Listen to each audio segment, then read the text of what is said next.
Assalamualaikum warahmatullahi wabarakatuh. Saya Elma Fitriana, akuntansi kelas F. Pada PPT ini akan dibahas mengenai penilaian risiko 2. Risiko audit adalah risiko di mana auditor menyatakan opini audit yang tidak tepat ketika laporan keuangan mengungkapkan salah saji secara material. Model risiko audit dan komponennya. Risiko audit adalah fungsi dari risiko salah saji material dan risiko deteksi. Risiko kesalahan penyajian material itu terdapat pada tingkat laporan keuangan atau yang mempengaruhi risiko salah saji laporan keuangan secara keseluruhan. Dan kesalahan penyajian material pada tingkat asersi atau pernyataan yang dibuat oleh manajemen yang berdasar pada kriteria yang telah ditetapkan. Risiko inherent dan risiko pengendalian. Auditor harus mengidentifikasi karakteristik klien yang menempatkan laporan keuangan pada risiko material salah saji atau risiko inherent. Dan menentukan apakah pengendalian yang dirancang untuk membatasi risiko tersebut ada dan efektif. Maksudnya di sini itu pengendalian risiko. Kemudian ada risiko deteksi. Adalah risiko di mana auditor itu tidak dapat mendeteksi salah satu saji material yang terdapat dalam asersi atau pernyataannya. Contoh risiko audit pada risiko klien yang tinggi. Auditor itu akan merencanakan dan melaksanakan audit mereka untuk menahan risiko audit pada tingkat rendah yang dapat diterima.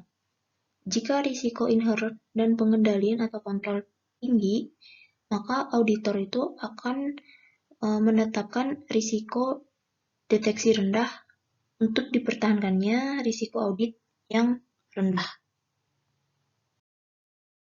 Contoh kedua itu ada risiko klien rendah, di mana pada risiko tingkat rendah itu kebalikan dari risiko klien tinggi, yaitu jika risiko inherent dan risiko pengendalian atau kontrol rendah, auditor dapat menetapkan risiko deteksi tinggi.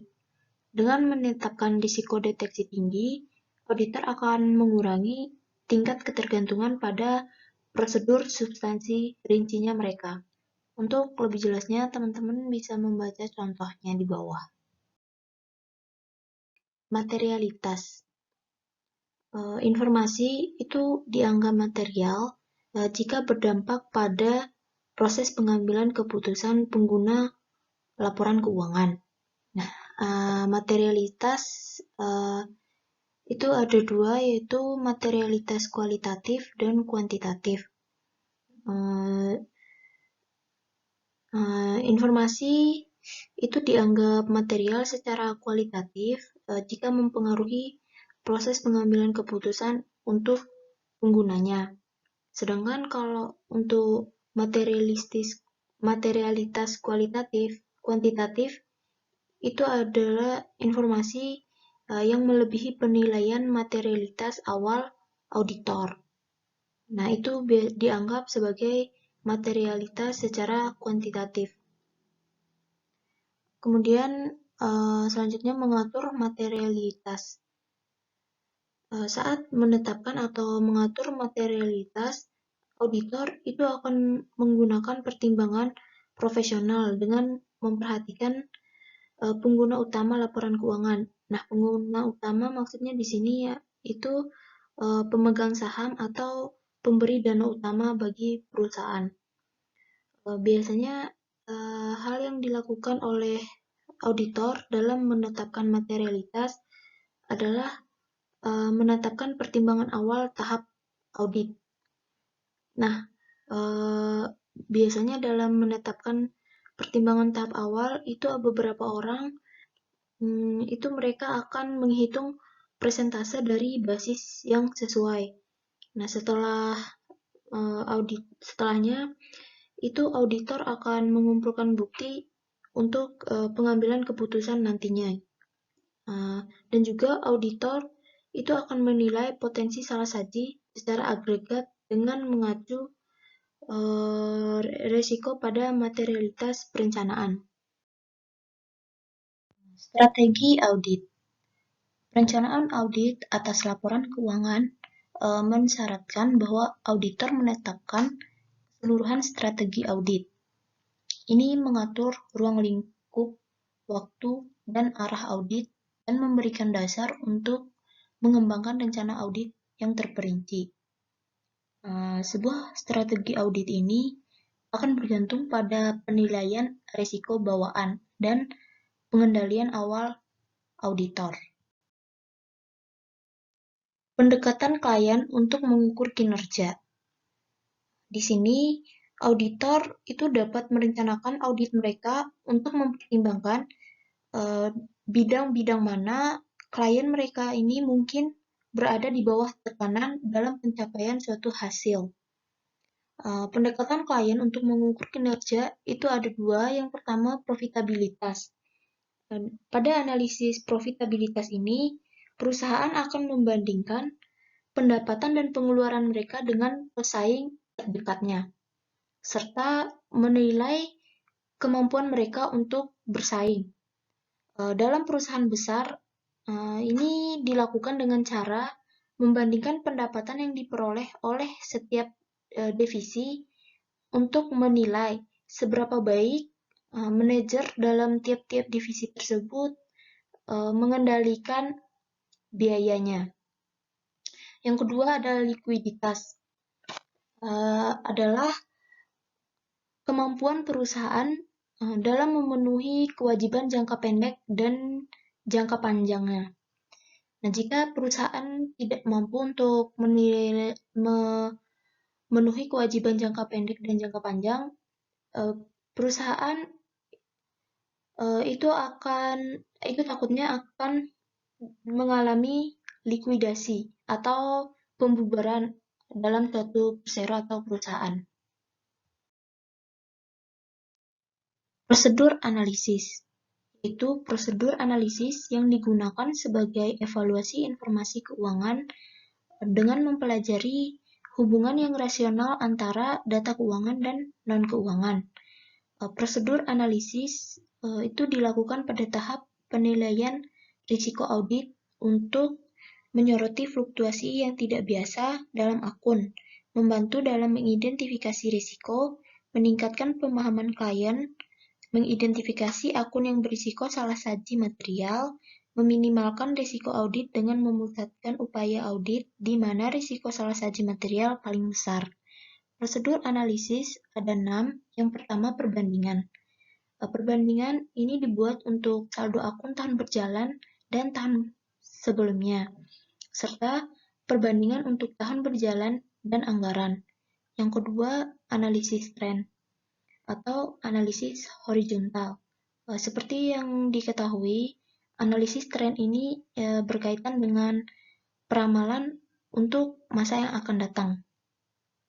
Di sini itu ialah analisis yang melibatkan perbandingan saldo akun dari waktu ke waktu dengan memilih tahun dasar yang kemudian disajikan kembali semua akun di tahun berikutnya atau tahun yang akan datang, yang digunakan sebagai persentase dari tahun dasar. Selanjutnya, analisis ukuran umum atau analisis vertikal. Metode analisis laporan keuangan ini itu menggunakan persentase untuk menunjukkan hubungan masing-masing komponen terhadap jumlah total dalam satu laporan, seperti melibatkan perbandingan saldo akun ke satu baris barang. Contohnya itu ada dalam neraca, itu adalah total aset, kemudian dalam laporan laba rugi itu ada penjualan atau pendapatan. Yang keempat, analisis rasio. Analisis rasio ini dilakukan oleh auditor untuk menilai hubungan antara berbagai laporan saldo akun dengan perhitungan 3 rasio, yaitu yang pertama rasio profitabilitas. Nah, yang termaksud di dalam rasio profitabilitas ini ialah margin laba kotor, margin keuntungan, pengembalian aset, dan pengembalian ekuitas pemegang saham. Perhitungan ini dilakukan agar dapat mencerminkan kemampuan perusahaan untuk menghasilkan pendapatan dan mengetahui arus kas yang dibutuhkan untuk membayar hutang atau kewajiban. Kemudian ada rasio likuiditas, di mana dalam perhitungan rasio ini itu dapat dilihat kemampuan perusahaan untuk memenuhi kewajiban hutangnya.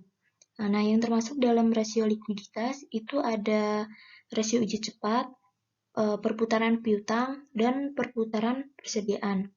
Yang terakhir itu ada rasio solvabilitas, itu rasio yang digunakan untuk menilai kelangsungan hidup jangka panjang dari suatu perusahaan. Rasio solvabilitas umum ini ialah rasio hutang terhadap ekuitas dan waktu perolehan bunga. Yang kelima, itu prosedur analisis lainnya, yaitu program komputer, di mana pada program komputer ini dapat digunakan untuk melakukan analisis multidimensi, ringkasan entry jurnal, laporan validasi, laporan yang dihasilkan kriteria, analisis deret waktu, dan analisis regresi. Serta dalam program komputer ini itu biasanya menyangkut semua perhitungan dari rasio-rasio yang tadi. Itu biasanya disajikan secara lebih rinci. Kemudian yang keenam ada faktor yang perlu dipertimbangkan saat melakukan analisis. Nah, faktor yang perlu dipertimbangkan saat melakukan prosedur analisis yaitu keandalan. Yang pertama itu ada keandalan data klien, kemudian anualisasi item pendapatan dan beban, di mana auditor di sini itu perlu melakukan anualisasi atau perhitungan tahunan untuk item pendapatan dan beban sebelum membuat perbandingan dengan tahun sebelumnya. Kemudian ada keandalan dari anggaran. Nah, berikut ini ialah informasi yang dianggap dapat diandalkan dalam melakukan prosedur analisis.